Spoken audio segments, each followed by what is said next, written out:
मेरे बच्चे, आज मैं तुम्हें जीवन को चित्रित करने वाली बात बताऊंगा।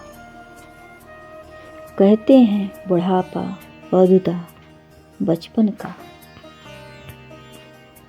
पुनरागमन हुआ करता है। मेरे बच्चे, तुम्हारे घर की बुजुर्ग काकी अब बूढ़ी हो चली है। अब उनके जीभ स्वाद के सिवा और कोई चेष्टा शेष नहीं है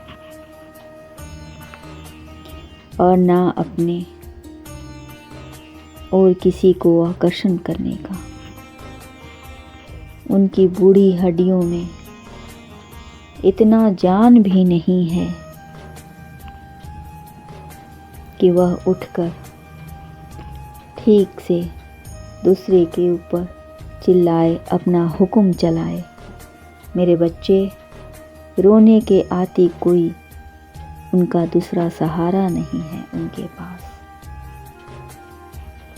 उनकी समस्त इंद्रियां ता हाथ और जवाब दे चुका है और वह चाह कर भी अब कुछ नहीं कर सकती हैं।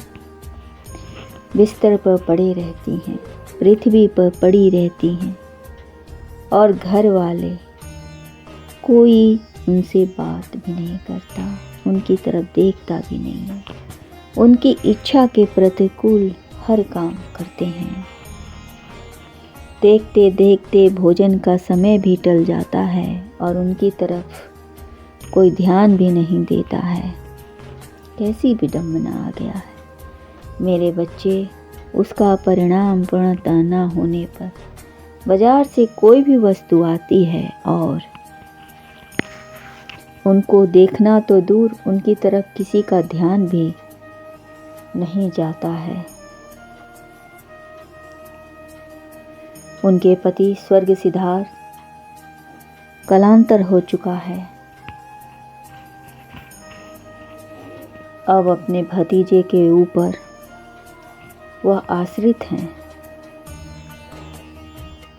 मेरे बच्चे, ये कैसी जिद पाल रखी है तुमने और तुम्हारे परिवार वालों ने कि उनके तरफ ध्यान भी नहीं देते हो। मैं जानता हूँ कि तुम सभी उनकी संपत्ति की ओर आकर्षित हो चुके हो और चाहते हो कि उनकी सारी संपत्ति तुम्हारे परिवार के नाम हो जाए। मेरे बच्चे, संपत्ति अवश्य उनकी तुम्हारे परिवार की होगी। थोड़ा धैर्य रखो और अपने बूढ़े दादी का ख्याल रखो। उनको सहानुभूति की, प्रेम की आवश्यकता है। उन्हें तुम्हारे प्यार की आवश्यकता है। यह उम्र होती ही ऐसी है जहां प्रभु से सीधा संपर्क होता है उनका। लाचार असहाय आहें भरते मत लिया करो। तुम परिश्रमी हो, तुम समझदार हो।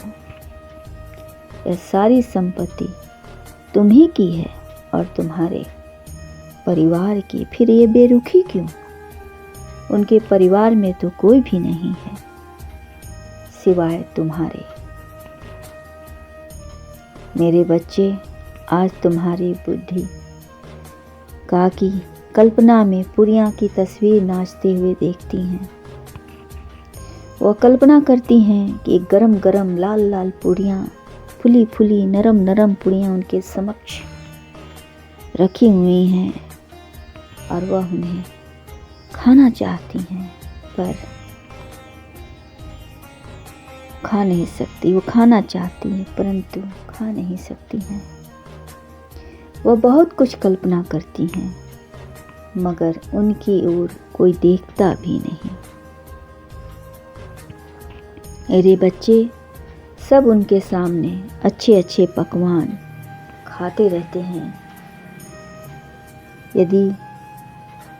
यह देखकर उनकी आंखों से आंसू आ जाते हैं। प्यास के मारे उनका गला सूख रहा है, किंतु कोई भी उनकी तरफ ध्यान नहीं दे रहा है। वो चीख रही हैं, अंदर से फूट फूट के रो रही हैं। पड़ोसी की चाची आई है उनसे मिलने के लिए, परंतु वह भी हमदर्दी दिखाती हैं और उनके पीठ पीछे तुम सब की शिकायतें करती हैं लोगों से। मेरे बच्चे, तुम अपने भीतर उस प्रेम की अग्नि को जलाओ। याद करो कैसे तुम्हारी दादी तुमसे प्यार करती थी, और जो जिद तुम पाल रखे हो उसे प्यार में बदल दो। एक अच्छी शुरुआत करो अपनी दादी के लिए। अपने पिटारे की अंदर बंद पड़े अपनी दादी की प्यार की वो मीठी मीठी यादें याद करो, उनका सहारा बनो। मेरे बच्चे, आज तुम जो लोगों को दोगे वही लौट के तुम्हारे पास आएगा।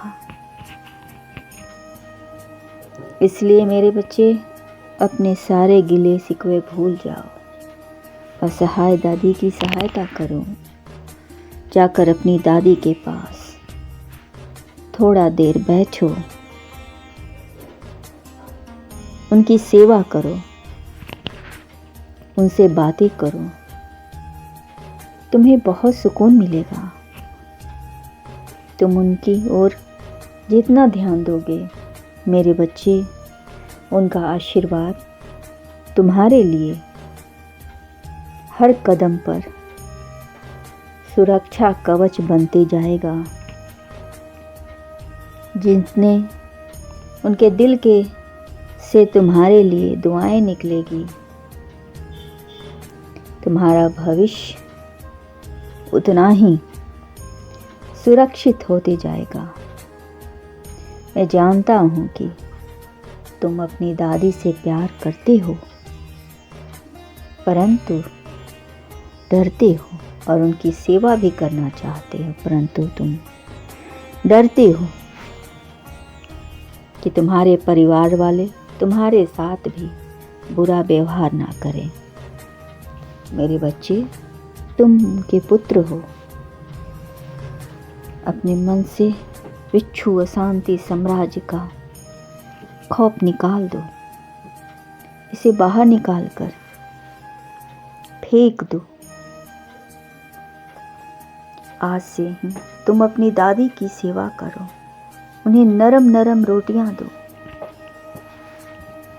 उनके लिए तुम वह सब कुछ करो जो वह कल्पना कर रही हैं, देखना चाहती हैं। जो एक मासूम बच्चे को सेवा किया जाता है, कुछ शरारती करके उनका मन हल्का करो। अच्छी अच्छी बातें करो, उन्हें कहानियाँ सुनाओ।